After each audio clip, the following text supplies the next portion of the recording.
அப்படி பார்த்தா தமிழகத்துடைய நிதி நிலைமை இன்னைக்கு மிகவும் மோசமான நிலைமை இருக்கிறது. இந்தியாவில் கடன் வாங்குறதா அந்த எது மாநில சர்க்கார் எது கடன் வாங்குறாங்க? ரெவன்யூக்காக பயன்படுத்தணும், வருவாய்த்துறைக்கு பயன்படுத்தணும். ஆனா இந்த அரசாங்கம் வருவாய்த்துறைக்கு பயன்படுத்தணும் இல்ல, ஓட்டு வாங்கத்துக்கு என்ன வழியோ அது திருச்சனமா மறைமுகமாக அந்த பணத்தை செலவு செய்து கொண்டிருக்கிறார்கள்.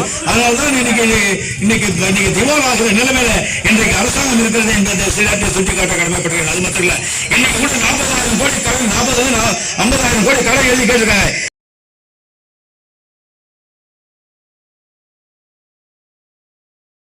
சார்பாகவும் வீர வணக்கம், வீர வணக்கம், வீர வணக்கம், வீர வணக்கம், வீர வணக்கம், வீர வணக்கம்.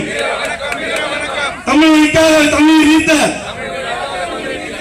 தியாகிகளுக்கு வீர வணக்கம், தியாகிகளுக்கு. பூமியில் உள்ளவரை எங்கம்மா